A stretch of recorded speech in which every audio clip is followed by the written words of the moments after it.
And you'll meet Miguel, a 17-year-old with a history of truancy, fighting, and multiple arrests since age 14, around the time his mother passed from cancer. He lives with his grandmother and siblings and only occasionally sees his father, who lives out of state. Recently, Miguel was arrested for public intoxication and resisting arrest, occurring during COVID pandemic restrictions. His previous therapist of several years has transitioned out, and he's struggling to make a real connection with his new therapist.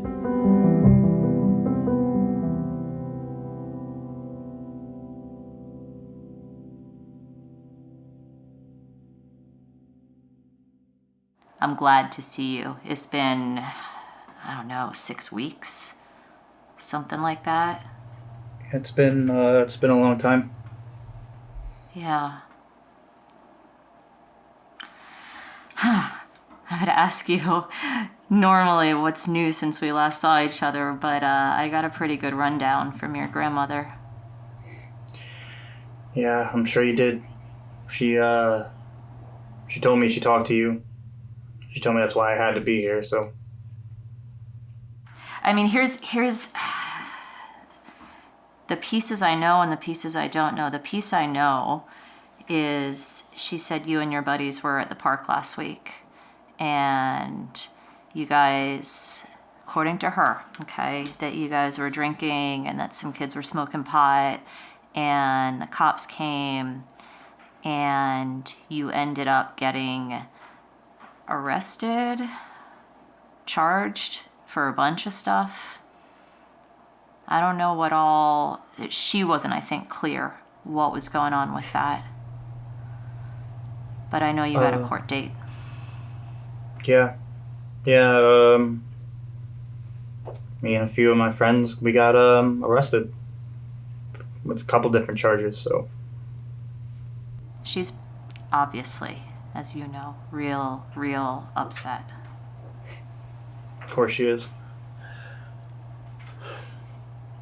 She just, she hears what the police say and she listens to them before she listens to anything I have to tell her. And so she just hears that I was drinking, that I was smoking, that we resisted the cops arresting us, and she just hears all these awful things and just doesn't, I don't know, she just hears that, and that's all she cares about. So that's how the police tell the story. How would you tell the story? With the way everything is now, with the masks and everything. We just wanted to hang out. We chose the park because we can't go over to anyone's house anymore. Surely can't have anyone here. And, I met up with Matthew, and then a bunch of other people started coming. Some people brought, some beer. Some people brought some pot. But, we weren't doing anything that other people in the park weren't doing. There were, a bunch of small groups of people there. Everyone was just kind of enjoying the nice day. Time passed, the cops showed up, and they came right for our group. Right for you and your friends. Of course they did. When you say of course they did, what do you mean? Isn't it odd? Do I have to say it? I mean, I was hanging out with Juan Carlos and Matthew, who's black, so I'm literally the lightest of all of them. So it felt like they made a beeline for you guys. Look, I'm not trying to say what we were doing wasn't wrong. I know we're not 21. We're not supposed to be drinking, but is it so bad that you need to put your hands on me and my friends and throw us in the back of a car and arrest us? There were so many other kids younger than us even at the park that day doing exactly what we were doing. Yeah. Just, I feel like this kind of stuff just follows me around. It just keeps happening again and again. It sounds like it was so scary. It wasn't fun. Yeah. And you say it follows you around. It happens again and again. It's not one thing, it's the other.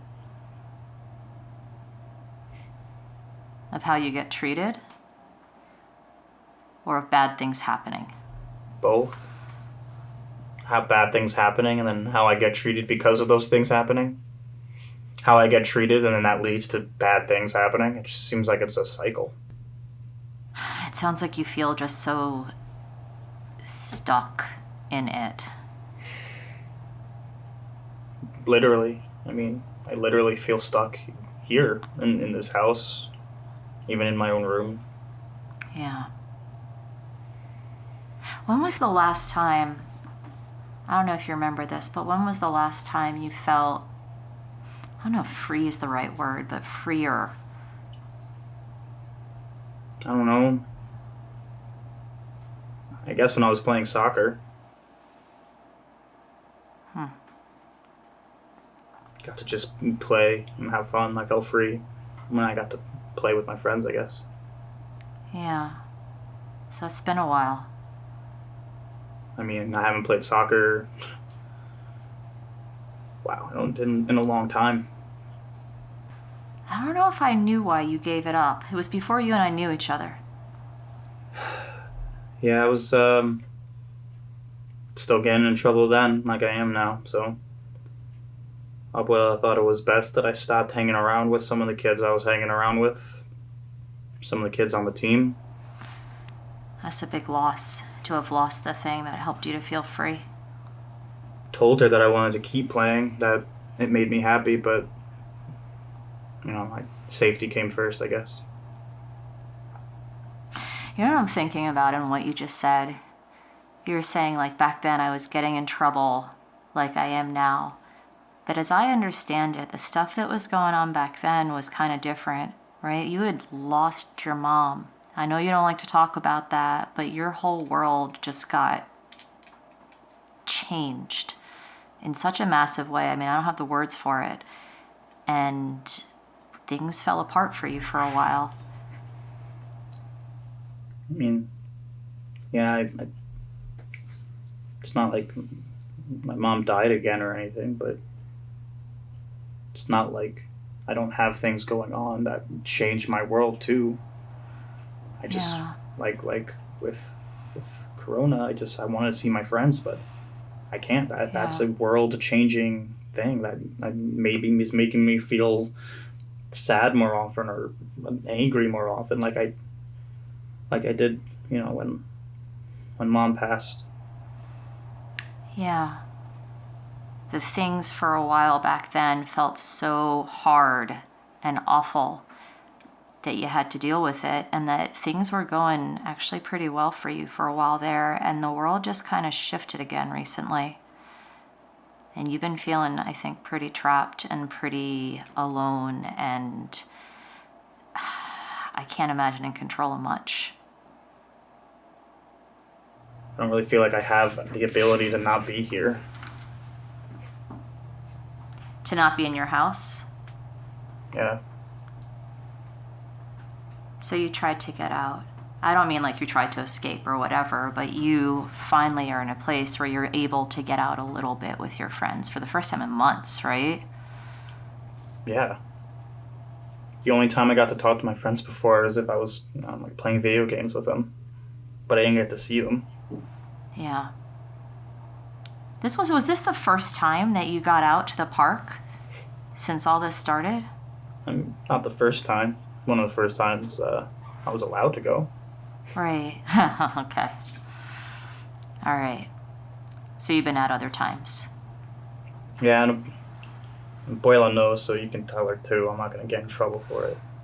Yeah. She just didn't know when I was going out. Miguel, I'm not reporting back. I mean, most adults tend to talk to each other about the things I do, so you're one of them. Yeah, well, I feel like we should go back over the confidentiality thing and what and when I say. I mean, I remember you telling me all that, but like, I guess I don't understand what you're gonna do with all of this if you're not able to tell anybody about it. How is this helpful then? That's a great question. So, how could this be helpful? You met with someone before me. You used to meet with Philip, right? Yeah. He and you had more in common than you and I do. Yeah. You know, not that like these basic categories are everything who we are, but like he was a guy, he was younger, he was black. Yeah. You and I don't share a lot of those same categories. No. Which I guess, I hadn't really thought about it too much, but like, do you understand like what it's like? I don't think I can ever fully understand what it's like to be in your shoes. That makes sense.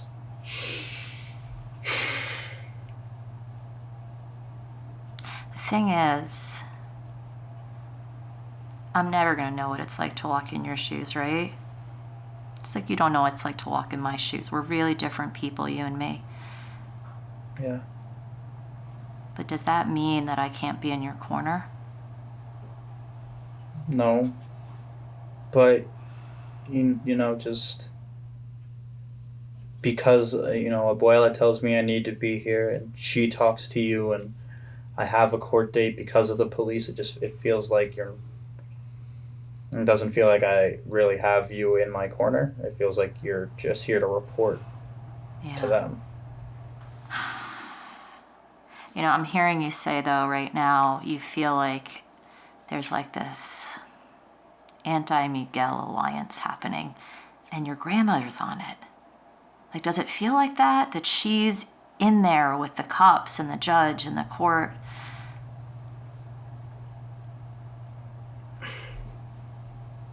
Yeah. It's hard to say that, but yeah. Yeah. So it feels like she's holding you back. Can I tell you what I hear when I talk to her? This doesn't change it or make it better or make it different for you. What I hear when I talk to her is she is so scared. She's so scared of bad things happening to you. Okay. I mean, I don't know. she's my grandma, so it makes sense that she'd be scared about what's going to happen to me. Doesn't mean she needs to Yeah. force me to do things. As soon as I said it, I just saw your whole body like, it's almost like the words were this weight that just sat on you, right? It's got to feel like that sometimes, this weight of being okay. What that means, like, what does it mean to be okay? Yeah, I'm okay. I'm not hurt.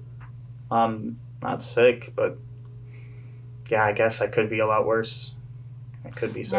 Yeah, I even mean it like in the bigger, like this weight on you to not be in trouble, to not get hurt, to not get arrested, like all this stuff that's sort of sitting on your shoulders. And last week you tried to be okay, right? You tried to go out and see your friends, and your grandmother knew you were going out. You weren't breaking any rules, right? And you tried to be okay, and you got arrested.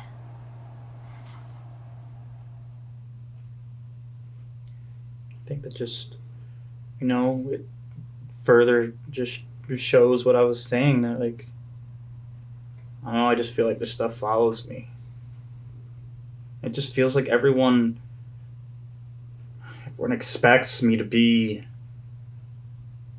this person that I'm not.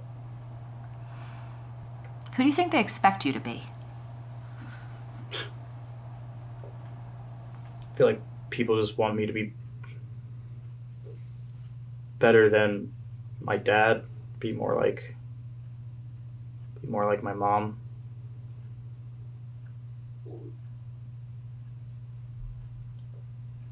You never talked much to me about your mom.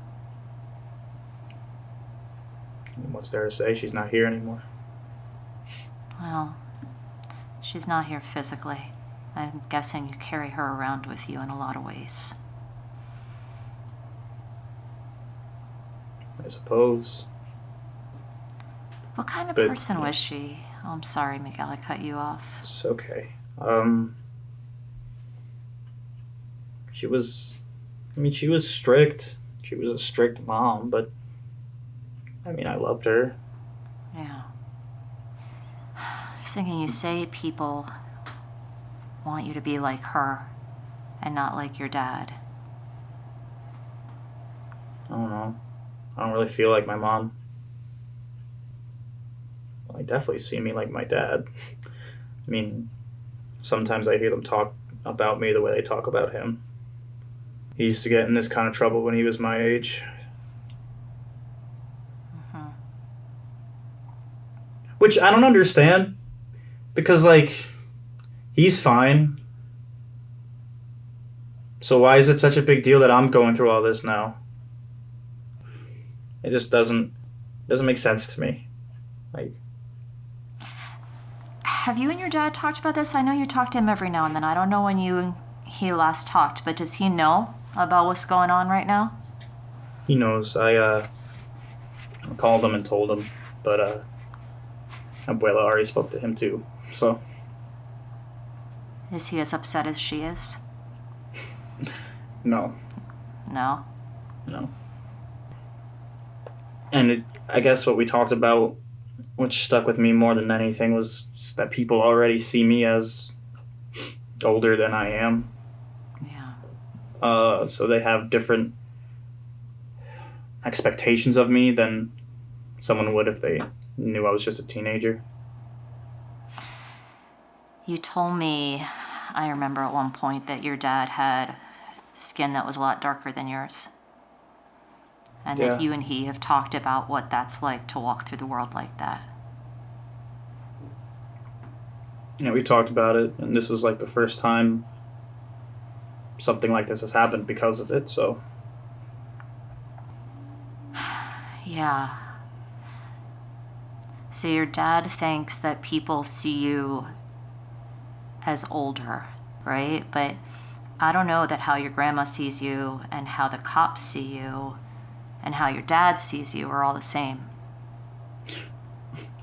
I'd hope not. I don't know if you can put words to this or not, but when the cops came up to you, how did it feel like they saw you? Like I had already done something wrong. So I guess like a criminal.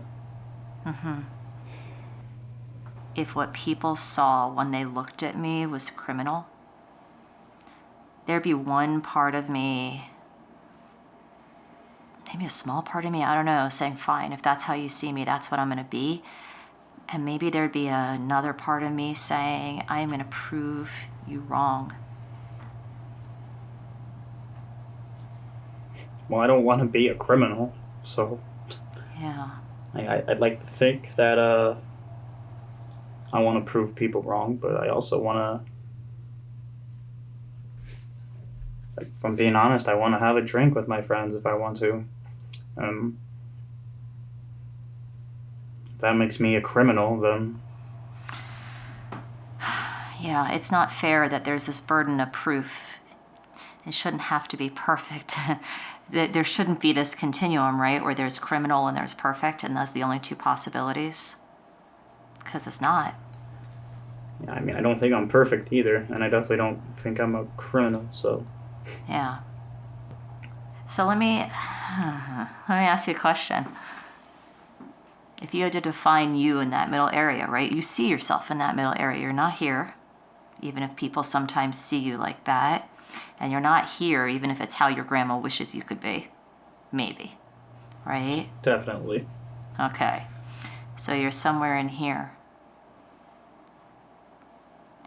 If you had to describe the in here that you see yourself as, right? If I was to say to you, Miguel, who are you, right? How do you see yourself? What are the words that go with Miguel? Not criminal, not perfect. What are you? What are some of those words? Like, how do I describe myself? Or, like, who?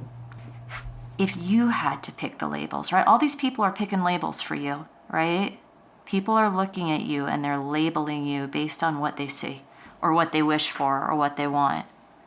But you get to give yourself your own labels.